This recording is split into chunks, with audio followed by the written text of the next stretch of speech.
Welcome back to the Modern Old School Training Podcast. I'm your host, Aaron King. And, we got a really good topic today talking about acceleration. That is the 0 to 10 training that we do a lot in our programming. And we get a lot of requests from parents talking about their kids' acceleration, getting the ball faster, quicker reaction time.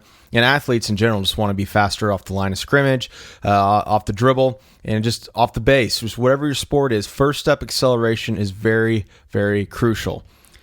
So we're going to bring a lot of kind of perspective there, and some of the things we do. Now, where does this really come from, or like from a methodology standpoint?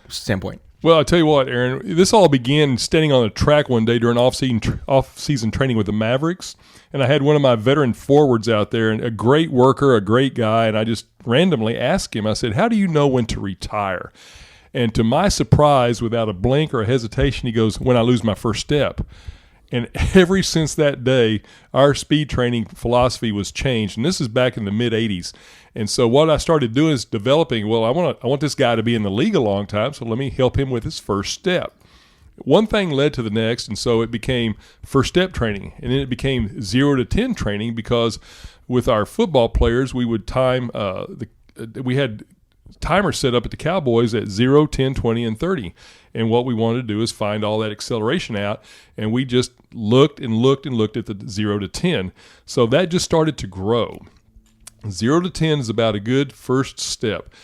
Then fast forward into about 2001, I was at Lake Placid, New York, with the Olympic Training Center for skeleton training at the O2 Games in Salt Lake City.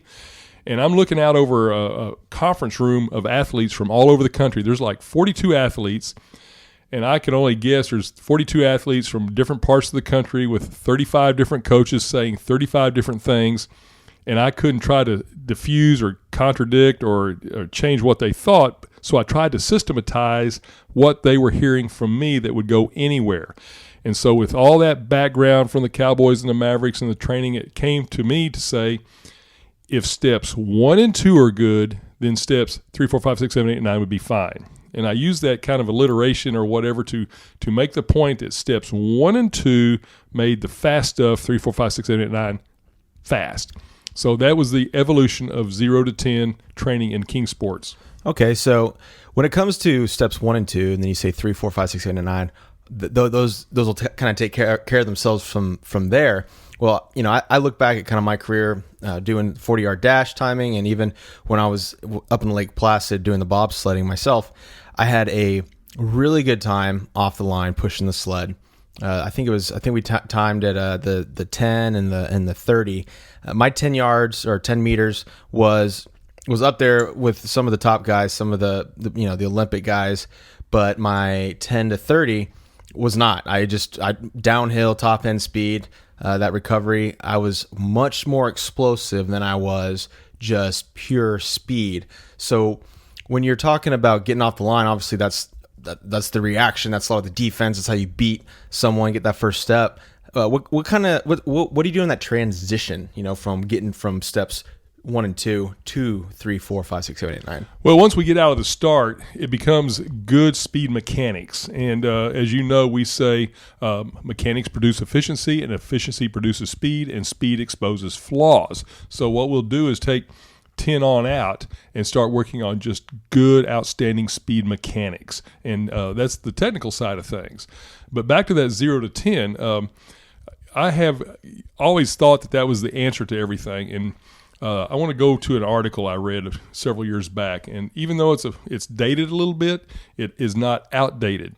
And there's a group, Dr. Jeffrey McBride's pretty genius guy, and he was at Appalachian State, and they did a research article, and this is of incredible importance. It talked about the relationship between a maximum squat strength and 5, 10, and 40-yard sprint times, and they did this with college athletes who were proficient. And they found out what we already know. We already kind of knew that if you squat a good, strong ratio of weight to body weight, when you squat, you're going to be faster. And they proved that with the timing and everything with 10 yards and 40 yards. But to my good surprise, they also tested the 5. And in sprinting, the 5 is steps basically 1 and 2. And they found out that with the people who squatted a a high ratio versus their body weight, and against the people who had a lower ratio, the 5 was even. There was no difference in the 5 yard. So we know now that our work in technical takeoff is the best part of our 0 to 10 training. So technical takeoff, talking about foot placement, knee drive, the heel recovery, Yes. arms, hands, Yes. kind of the whole deal. Yes.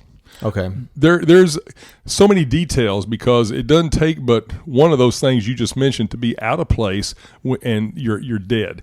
And so we've tried to systematize that because our combine guys, when a guy goes to the NFL pro day or combine, they don't have room for error. Nobody really does. And so whether you're talking about a guy coming off first base, a girl coming off first step in center field to go get a ball, it doesn't matter. So the first step, we've tried to break it down into infinite details, as many body parts as we can. Okay, and so the squat coming back into after 5 yards. So if I understand that correctly, it does start having an impact on steps 3, 4. Yes, absolutely. And this article I'm referring to, as any good research article did, had a survey of literature where they go in and look at everybody else who has done that type of research, and it's been pretty well substantiated. If your squat, number one, breaks 90 degrees in the back of the knee, and you can squat a pretty good weight between your body weight and the bar weight, then you're going to be faster. Okay, great. So squatting technique as well. So depth of squat. Yes. And just really just posture and getting down to the deep. It might be a good time to actually kind of talk about squatting depth. Not like super scientific. We'll talk about squatting more in depth later, but how can going deep in the squat kind of engage? Like, what are you engaging from a core standpoint, a glute, ham, kind of what's really, you think, the difference there? Well, once you break 90 degrees, you start getting a stretch in the glutes, the most powerful extensors in your body, and the hamstrings, which are so heavily involved in sprinting, that now you're starting to train the things that are going to make a difference in force application against the ground that drives you forward. And so to simplify it is you have more spring. And so that's important that you have as you mentioned, core strength, so that your posture is in a good position to handle the weight to go the depth you need. And then obviously Olympic lifts and kind of all the plyometric training that can go along with that. Now, maybe let's throw together kind of a sample kind of framework of a workout. How would you kind of mix and match to avoid some overloading and some, throw in some periodization? Like, is it kind of like, spices where you don't want to overdo it? Oh, absolutely. And so we've learned a lot from different disciplines. The big boy powerlifters, I mean, they don't squat every day or every workout, and you don't need to, because in our training thought, we'll tell you that everything is connected. So if you do power cleans, you don't need to squat, because there's a chance that you're squatting in the power clean just from the catch, usually a front squat. So we divide and conquer by dividing our training days. It was, for example, a squat's a double leg activity. So if we're going to do any jumps that day, we're going to do double-legged jumps. One of our days of the week, we kind of set aside in the weight room for lack of, I call it symmetry. We're going to use a lot of dumbbells and make sure both sides of the body are working equally. Single leg lifts, therefore, if we're doing single leg lifts, squats, presses, we're going to do single leg jumps. We're looking for symmetry. Well, I mean, there's obviously a million details we can go into, and every athlete's really, really unique. But I'm glad we were able to touch on it from a high level. Of course, the workouts, the training programs, that's all going to be available. Those are the things. That's why we're doing what we're doing. That's why we're building tech around all these concepts and all the programs, is because it is everything is sports specific. It is all age specific, and there's really just a maturation that goes into all the training. So that's good stuff. That's good stuff. I mean, pretty much turns into when we start getting that technical, it basically just turns into me asking you a bunch of questions and letting you kind of run with the details. Let's switch gears real quick. We have a kind of a question. It was more of a conversation, and I'm just looking online at on the chats, and this comes from Alejandro in Spain, I believe. Let me double check that real quick. Yeah, Spain. And so Alejandro had a question in regards to MMA training. And so his question was kind of about framing up the workout. And he says he's doing stamina, running, jumping rope, swimming in the morning, power training circuits and conditioning in the evening, and wants to improve speed. Now, the question is really about the order in which you do it. And he wants to know, can you train speed and agility first and then stamina, like swimming and running, jumping rope, and conditioning? And the answer to that is yes, but why do we do what we do in the order that we do it? That's a good way to put it. That's the way I would have said it. The order is important because there's a lot of theories behind that, and a lot of our decisions have come from observation more than theories, and that is, and one of the theories is you can bias the muscle fiber type towards what training you do, whether it's aerobic or anaerobic. True or false, I just know that I have never trained an athlete who is too fast, and so I will opt for speed first. And I have a lot of anecdotal stuff I won't go into now, but just over the period of years of listening to coaches talk about their experiences, it made me come to the conclusion that I'm going to go speed first.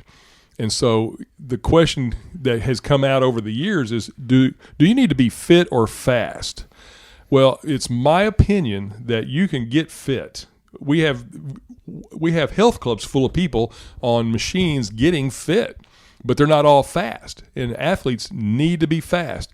And if you watch, the MMA athletes at the high level, they got fast everything. They have fast feet, they have fast hands, and they just, by training, are going to build up their stamina. And there is a point where you just can't be any more fit. And you can do whatever your competition is, you can do that, and more fitness isn't going to make you faster to defeat your opponent. So I'm going to vote to get the speed in first and stick to the themes of King Sports, where we do speed on a day, conditioning on a day, change the direction on a day, and we just kind of restructure it to the sport. So if it's MMA, we would set it like, okay, today is this is just fitness day. We're gonna get in the ring. We're gonna do we may, whatever the equipment is. We may bike, we may jog, we may jump rope, we may just spar. It's going to take a long time to get the workout done, so you can build stamina. Then we come back on the next day, and if it's a speed day, we're going to do that. And a lot of 0 to 10 type of training, so your feet are fast, you get your heart rate up even in that short amount of time, because we have those type of drills. Well, again, there's a lot of details that go into a program. That's a good high level view of it, and it comes from a decent perspective. I know we're talking about a lot about speed and agility, but from a fighting background. Well, yeah, I mean, just so the listeners will understand, I've been very blessed to be in a lot of situations, and whether it's professionally that opportunities came my way, or just individually where I reached out to the opportunity. But personally, in my younger days, I had gone through one particular school of martial arts, Taekwondo, which not quite MMA on the scene just yet. But we went to tournaments, and we had multiple sparring for belt exams. We had tournaments where we would, fight our body weight classes and so forth. And I learned how to train for those. And my conditioning was very, I want to say simple, but not easy. And for Bob King, it was the 400 meters. There's just nothing that's going to beat you like a 400 meters. And other fitness things, biking and Stairmaster and stuff, are built in. But I chose to do things that had a speed element, because at least in the beginning of the 400 meters, I could go fast, but then it would beat me down toward the end. And in the strength training, I like to call the Olympic lifts the sprints of weightlifting. And so I would power clean, hang clean, do all that for my just sheer absolute body strength, and combine those elements. And at that time, and we're talking about the early 80s, I was still developing my career. I didn't have all my tools yet in place, so I wasn't able to use everything outside a little bit of a ladder and short sprints. And what was the result? What belt or whatever the Well, I got up to 4th degree brown belt in this particular school, and it required multiple sparring and things of that nature in what's called katas. And I would fight in tournaments and win, and I would just keep my belt going. And I had to kind of taper it off because I was doing so many things athletic, playing ice hockey, taking taekwondo, and my coaching career was taking off, and something had to give.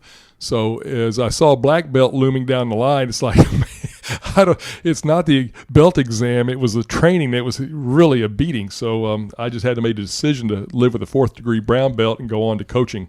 Well, I'll stick with I guess I get the white belt, whatever the robe comes with. That's about where I'm at on that deal. I don't think I'll be doing earned your stripes. No, I don't think I'll be doing much with with these concussions and whatnot. But no. Oh, man. All right. Well, hey, we're out of time. Thanks, Alejandro. I hope you don't mind us kind of talking about a little bit about what's going on in your training. I hope that helps. And, we really appreciate the conversations with everyone online. Appreciate the emails. Again, tweet me, Aaron King, at DeepSnap on Twitter. And Coach King is at King Training. And so you can tweet us any questions, and, we'll do everything we can to try and get them on here. And we look forward to talking to you next week. And we got some good stuff, some more questions. See you then.